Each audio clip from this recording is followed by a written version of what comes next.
And what's really funny to me is we are an immigrant family. Right.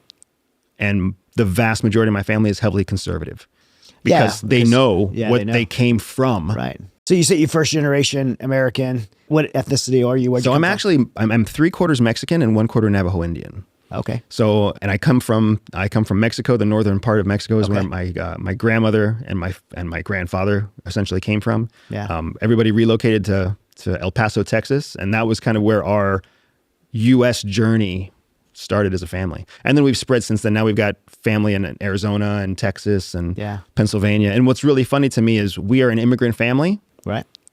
And the vast majority of my family is heavily conservative because they know what they came from. Right. And they want to keep that from happening in the United States. Yeah. I got a lot of friends got a lot of Cuban friends, a lot of friends from Venezuela. Man, they're so active in this election right now, especially my friends from Venezuela, because most of them were political, refugees. Yep. We have a guy who works on the Mighty Oak staff, and his father was a general in the Venezuelan military, and he was an instructor at military free fall school in Venezuela, but they had to flee here, and they're like, man, he's die hard pro-Trump. It's wild, right? Yeah. And it's really interesting because if you look at our election right now, right, America is facing a very important choice in the current election because we have to choose between a president that represents a future of change from the old ways or a president that is going to reinforce the old ways, right? And there are no two bigger representatives than Donald Trump and Kamala Harris for breaking the old norms or keeping the old norms. Because what he represents is an alternative to the status quo. Right. Right? And for millions and millions of Americans, they want an alternative to the status quo. And that's why Donald Trump he's vocal, he's brash, he's very transparent about what he doesn't like. And that's exactly why so many Americans like him. Because love him or hate him, he is getting out there and going against the status quo, and he's protecting the American tax dollar on the international stage. He's trying to keep it strong. That's when you see him speak about economic advantage. Meanwhile, you don't see Biden speak anymore. And when you see Kamala Harris speak, you don't know what she stands for. Right. Answers that don't answer the original question. She doesn't speak about policy that's relevant to all of us. You can see the dance card that she's working from, right? Talk about minority issues, talk about women's issues, talk about, these traditional areas of democratic debate. Look cool. You gotta look cool. Look young, make jokes about the old guy. Oh, by the way, your vice president's old as shit. Yeah. Right? Yeah. Yeah. It's wild. Yeah. You got Kamala Harris, who's campaigning on change, but she's even said that she's content with the policies that they've had the last 3.5 years and doesn't plan to change any. So that's not real change. And the really interesting thing about this election is people don't have to guess what these candidates are going to do because they both have been there.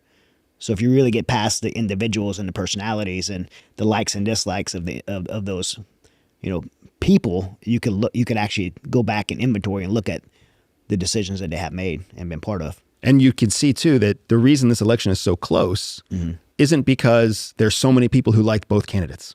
Right. The election is so close because the dedicated base of both sides is pretty equal. It's all the people in the middle.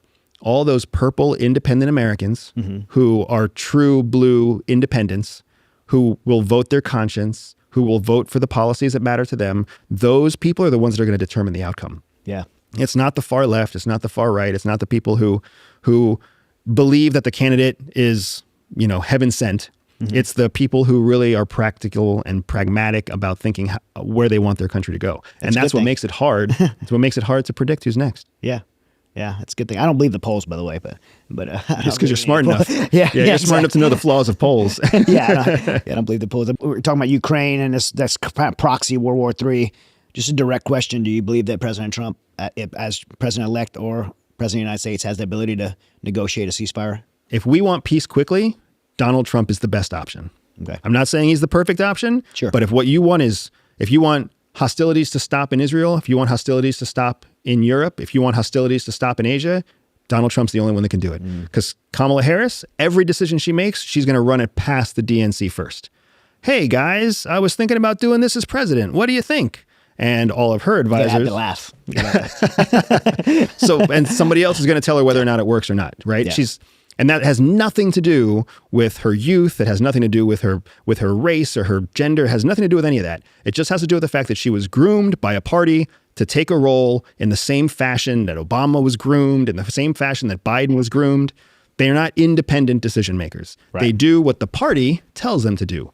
Where Donald Trump, half the Republican Party doesn't like him anyways. Right. So yeah. he's going to do listen. he's going to do whatever he thinks is the best thing to do, which is why so much of America loves him, because we all want to have the freedom to just do what we think should be done. And he's demonstrated 4 years of no war, no new wars, and ending.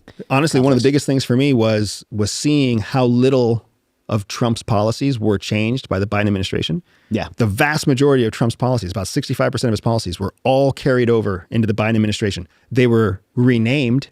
They were renamed in soft names. I think this one of my favorites is that there was like an anti-China act. Yeah. That Trump put in place. And then Biden renamed it, kept everything the same, but renamed it something like the Countering Asia Influence Act. Well, Trump loves antagonistic names.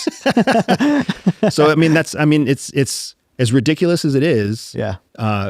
It's true that if we want to see rapid end to hostilities, Donald Trump could make phone calls and those hostilities could change very quickly because he practices brinksmanship. He practices bullying like you have to do when you're the biggest kid on the block. Yeah. If you're not going to bully, you're not going to be the biggest kid on the block for very long. No, someone else can come and bully you out of that, which is happening. Doesn't mean you have to be a bully all the time. We see the trajectory we are. China is the biggest kid on the block. Right. Am I right? Yeah, exactly. I mean, I forget the president who said it, but you have to walk softly but carry a big stick. That's how we have to operate. If we are going to sit on the throne, yeah, you have to be willing to acknowledge that that's what you're going to do.